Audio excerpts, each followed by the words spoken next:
Hello there. I am here today to discuss a very important problem. A problem that affects every creature on the earth, and that only grows worse the longer it goes unchecked.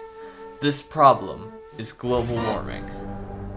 Global warming was first theorized by Swedish chemist Xander in 1896, though at the time the theory didn't gain much attention, mainly as the predicted detrimental effects were thousands of years in the future. This was followed by a few other similar studies, but again, they were largely ignored. However, in the mid-1970s, scientists realized that this theoretical warming may already be occurring much sooner than expected.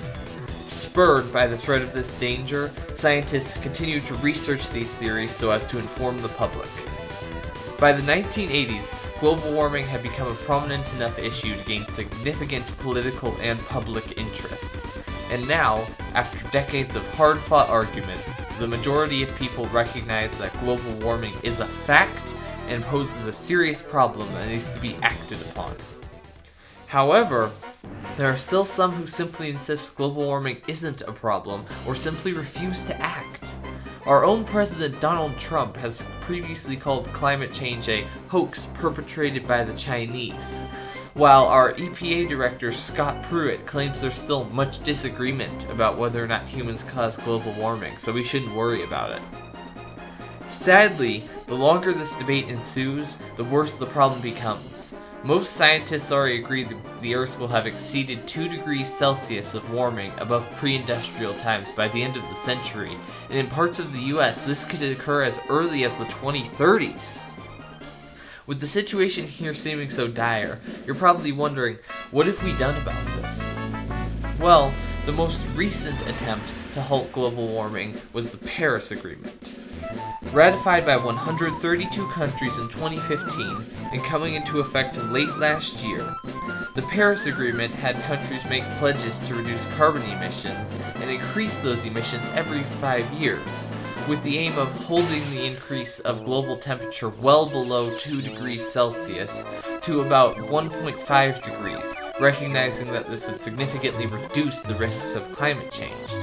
Though this is a good start, currently the pledges made by countries would only keep global warming under 3 degrees, and as I previously mentioned, by the time these pledges are sufficiently increased, it will probably be too late. Prior to the Paris Agreement, the US also passed the American Clean Energy and Security Act in 2009, which aims to reduce greenhouse gas emissions by 17% from 2005 levels by 2020, 83% by 2050, and also create good green jobs and reduce US oil imports. Sadly, this legislation is some of the only passed by our country. The EPA also has some minor additional regulations on emissions, mostly on vehicle manufacturing, but compared to the size of the problem, all these efforts are minuscule. Before I move on to my solution, some of you may be wondering why exactly 2 degrees is so bad. You've probably heard people talking about how the Earth naturally goes through temperature fluctuations, so there's no need to worry. Well, what you may not realize is that the current rate of warming is nearly 10 times as fast as what brought us out of the last ice age. Though this situation may seem hopeless, I have a possible solution. Currently, most legislation to help global warming only attempts to limit carbon emissions, which most countries already find too difficult and expensive. However, a lot of our carbon emissions come from our own dirty methods of producing power, so what if we simply stopped using fossil fuels and produced energy through alternative sources instead?